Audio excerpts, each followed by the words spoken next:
Hi guys! Naghahanap ba kayo ng trusted at quality service na motor shop na maglo-lowered ng motor nyo? Samahan nyo ako dito sa AV Moto dito sa North Caloocan kung saan expertise nila ang pag-a-adjust at pagtotono ng shock absorber ng motor mo. Alam nyo, isa sa mga nagustuhan ko sa kanila, kung maselan ka sa motor mo, ganon din sila sa pagbibigay ng service sa'yo. So bago nila simulan gawin ng motor mo, nagkakandak muna sila ng general, physical at electrical evaluation.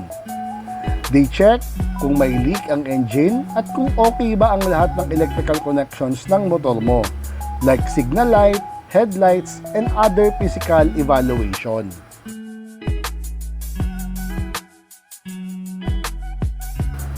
Ito nga pala yung kanilang price list ng services nila. At the same time, yung kanilang mission and vision. Then sinabi ko sa kanila na gusto kong i-lowered yung motor ko. Kaya ito na nga, sinisimulan na nilang alisin ang front shock absorber. At ganun din ang rear shock absorber. But in this area, magpapalit tayo ng rear shock absorber, which is yung YSS G-Series TC302. At kilala naman natin ang YSS na quality ang performance nito. At ito rin kasi ang G-Series na TC302, siya yung shock absorber na magbibigay sa atin ng lowering stance para bumaba ang rear part ng motor. Actually, dito sa likuran, tatanggalin na nila yung stock na shock absorber. At dahil magpapalit nga tayo ng YSS na G-Series, so madali lang naman yung gagawin dito sa area nito kasi papalitan lang naman talaga nila literally yung stock na shock absorber. Ang medyo mabusisi sa area na ito ay yung pagtono at yung pag-adjust ng front shock absorber. Kasi kapag hindi po tama ang lagay ng fluid dito sa shock absorber na ito, pwedeng masira ang shock absorber natin, and at the same time, pwede ding magkaroon ng problema or leak later on yung ating shock absorber. Which ito naman talaga yung expertise ni AV Moto kasi marami na silang ginagawang ganitong klaseng adjustment at pag-tune sa mga shock absorber. Actually, itong si AV Moto, nakita ko lang din to sa isang YouTube video at talagang nare-recommend sila na shop, na talagang expert sa ganitong klase ng trabaho. Kaya naman, hinanap ko sila at pumunta ako sa shop nila para ma-experience ko rin yung kanilang technology and adaptation pagdating sa pag-a-adjust at pag-tune ng shock absorber. Actually guys, marami namang shop na nag-a-adjust or naglo-lowered ng mga scooter or motorcycle, pero yung ginagawa kasi karamihan na nakikita ko ay shortcut method. Ibig sabihin, yung iba pinuputulan, yung iba naman nag-a-adjust lang sila doon sa front bolt stud, which for me, in my opinion, medyo unsafe at syempre malakas yung wear and tear lalong-lalo na sa mga long drive ng ating motor. Kaya when I ask some of the mechanics kung ano yung ginagawa nilang paraan para ma-lowered, yun yung sinasabi nila, which sa akin medyo unsafe yon at hindi maganda yung ganung klaseng approach. Kaya naman napili ko sila dito na gawin yung method na gusto kong i-adapt sa motor ko dahil naniniwala ako with this kind of engineering and adaptation ng kanilang skills and measurement, talagang mabibigyan nila ng hustisya yung lowering na gusto ko sa aking motor. Yun. So, sinabay ko na nga din pala yung paglilinis nitong panggilid ng motor, kasi para maalis din yung pagdadragging, lalong-lalo na kapag madumi na yung ating CVT, malakas na yung dragging. So in this part, no, nililinis nila yan, talagang they check it thoroughly, at talagang mapapansin nyo, no, napaka-meticuloso nila. Same as also yung pag-check ng mga belt, no, at ayan, no, iniisa-isa ni Kuya kung may mga lamat na ba yung belt natin.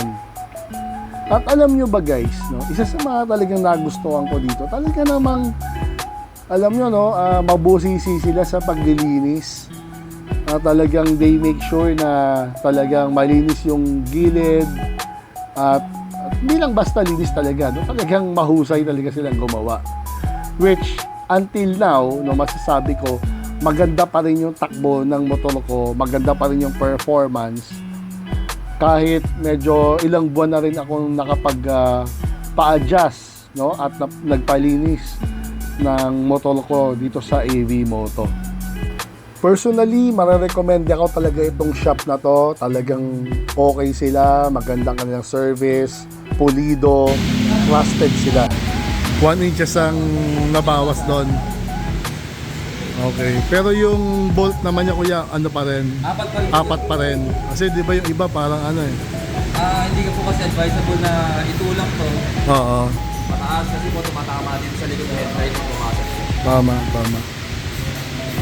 Okay, good job Kuya. Ayos yan. So tapos na dito si Kuya at ikakabit niya na yung shock absorber. Iniikpitan na lang niya yung mga tornilyo para dun sa front wheel natin. Tapos na din yung panggilid natin at ready to go na tayo at i-test drive natin itong motor. Ang lowering stance adjustment natin dito sa front ay 1 inch, while sa rear is 1.3 inches. Yan ulit Kuya? Yung gagawin natin setup po is pang may sol, may angkasan. Pang may angkasan, okay. Yung tuturo ko na lang po mamaya sa inyo sir, yung pang solo. Okay. Tayo, pag sa pag-ikot po. Bali po sir, kunyari sir, ikot ko na sila dalawa. Bali pag umikot po siya ulit, dito tumapad po sa akin, count as 1 rotation po. Okay.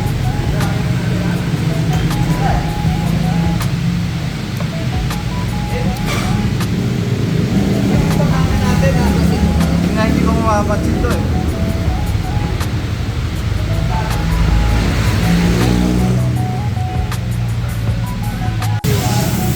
Rotation po sir. Bilan Kuya? 8 po. 8 rotation. Kung mag-solo po kayo, hindi may iwasan na mag-solo po kayo ng medyo malayo talaga. Oo. Talagang kayo lang po yung wala po yung OBR na.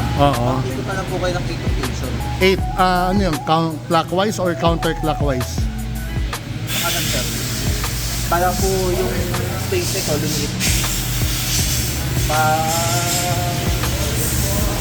Ayan sir, pakanan. Pakanan. Pakanan sir, pakanan. Pakanan, okay. Pag solo lang ako, pag solo. Po kayo, advice ko sir, kapag mga malayong biyahe lang po. Oo. Pero yung mga dito lang at lagi po kayo nag-angkas, okay na po to. Okay na yan. Okay. Then ang pang-ikot po natin, meron po itong kasama si YSS doon sa loob ng box. Okay. Yung allen press at saka po yung pang-ikot. Okay. Pang-ikot doon.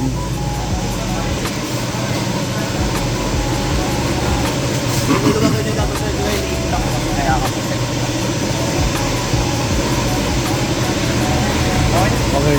Ilang Kuya? 35mm po 35mm yung binaba sa likod. sa likod. Tapos Sa harapan naman, sa 1 inch. mga 1 inch. All same lang din po. Same sila. At least bumaba po sa inyo yung parehas na makabalan dito. Tama. Sir, test drive nito. Sige. Okay.